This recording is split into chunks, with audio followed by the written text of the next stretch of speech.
प्रकल्पग्रस्तावर होत असलेल्या अन्यायाच्या विरोधात प्रकल्पग्रस्त महिलांचा 12 मार्चला दिंडोडा धरणावर मोर्चा काढण्यात आला होता। दिंडोडा बॅरेज प्रकल्पग्रस्त संघर्ष समितीच्या वतीने मोर्चाचे आयोजन करण्यात आले होते। या मोर्चाचे निवेदन मारेगावचे तहसीलदार उत्तम नीलावाड यांच्याकडे देण्यात आले। दिंडोडा प्रकल्पग्रस्तावर झालेल्या अन्यायाविरोधात हा महिला मोर्चा तालुक्यातील सावंगी संगम येथे काढण्यात आला होता। प्रकल्पग्रस्तांना वाढीव मोबदला मिळावा या मागणीसाठी हे आंदोलन होते। सरकारचे लक्ष वेधण्यासाठी महिला शक्तीने पुढाकार घेत हे आंदोलन केले। आंदोलनाला मार्गदर्शन करण्यासाठी विलास भोंगाडे यांची उपस्थिती होती। या आंदोलनात प्रकल्प बाधित शेतकरी, शेतमजूर, मच्छीमार बांधवांचे सहकुटुंब मोठ्या संख्येने सहभागी झाले होते। मोर्चा यशस्वीतेसाठी दिंडोडा बॅरेज प्रकल्पग्रस्त संघर्ष समितीच्या महिला सदस्यांनी प्रयत्न केले। अध्यक्ष पुंडलिक तिजारे, उपाध्यक्ष अभिजित मांडेकर, सचिव चंपत साळवे यांनी वाढीव मोबदला दिल्याशिवाय प्रकल्पाचे बांधकाम करू नये असा इशारा देत आंदोलन तीव्र करण्याचा इशारा देण्यात आला। प्रतिनिधी रामेश्वर पुद्दरवार, मारेगाव, यवतमाळ। दिंडोडा प्रकल्पग्रस्तांचा दिंडोडा प्रकल्पग्रस्तांचा महिला शक्ती आई है, महिला शक्ती आई है, महिला शक्ती आई है। आमचा लढा कशासाठी, आमचा लढा कशासाठी, आमचा लढा कशासाठी। मला मी स्वतः आणि कार्यकारी अभियंते गायकवाड साहेब हजर होते। त्यांच्या मागणीचं निवेदन स्वीकारलेलं आहे आणि जे काही त्यांच्या मागण्या आहेत ते वरिष्ठांना सादर करण्यात येतील। नमस्कार, मी प्रकाश गायकवाड, कार्यकारी अभियंता। दिंडोरा संघर्ष समितीनं जे काही आज निवेदन दिलेलं आहे याआधी आपण शासनापर्यंत पोहोचवलेलं आहे। शासनावर त्याचा बऱ्याच बैठकाही झालेल्या आहेत आणि यापुढे जे आज निवेदन दिलेलं आहे ते आम्ही वर शासनापर्यंत पोहोचवू। माझं नाव मंगला विठ्ठलराव ठाकरे, मी सावंगीला असते। मी प्रकल्पग्रस्त आहे आणि आज इथे महिला मोर्चासाठी आलेलो आहोत आम्ही। 1 महिना अगोदर पण बैलबंडी मोर्चा झालेला होता आणि आज पण महिला मोर्चा झालेला आहे आणि आमच्या मागण्या आहे की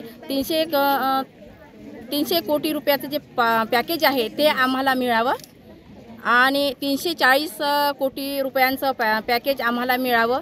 आमच्या प्रकल्पग्रस्त परिवारांना प्रमाणपत्र मिळावं, कारण आमच्या मुलाबाळांना समोर जाऊन नोकरीचा त्रास न व्हावा आणि मच्छीमारांना सुद्धा विशेष पॅकेज मिळावं आणि त्यांना हक्क पण मिळावा मच्छीमारांचा धंदा करण्यासाठी।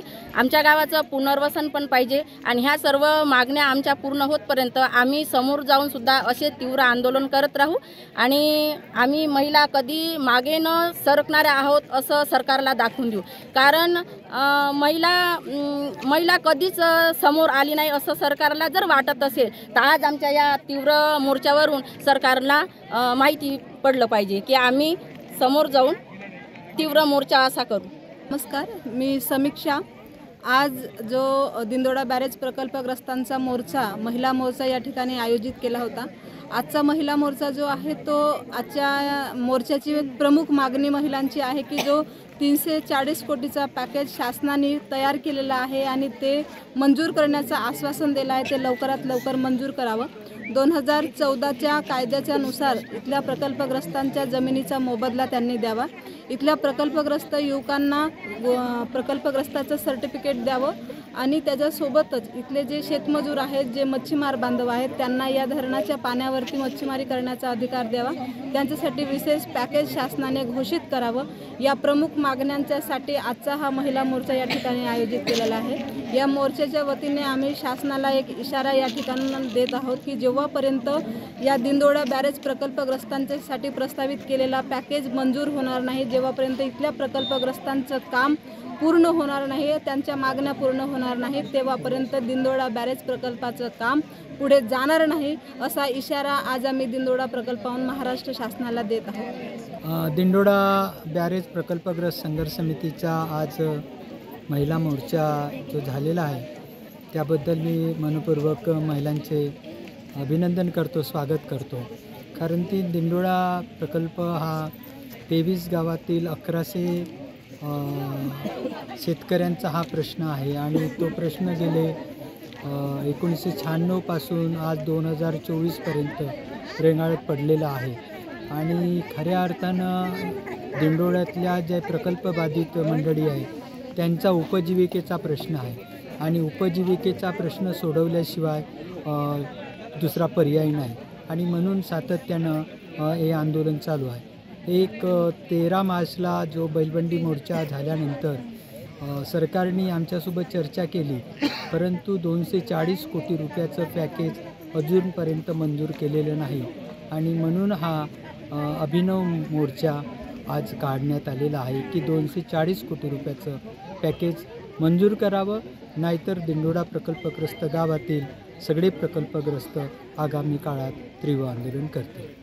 दिंडोळा प्रकल्पग्रस्त महिलांच्या वतीने आज इशारा मोर्चा करण्यात आला आणि तो इशारा मोर्चा आज दिंडोळा प्रकल्पाचे जे काम सुरू होते ते बंद करण्याकरता आजचा मोर्चा होता। सातत्याने संघर्ष समितीच्या माध्यमातून दिंडोळा प्रकल्पग्रस्तांचे प्रश्न शासनासमोर आम्ही मांडत आहोत, परंतु शासन कुठल्याही लक्ष देण्याच्या भूमिकेत नाही आहे।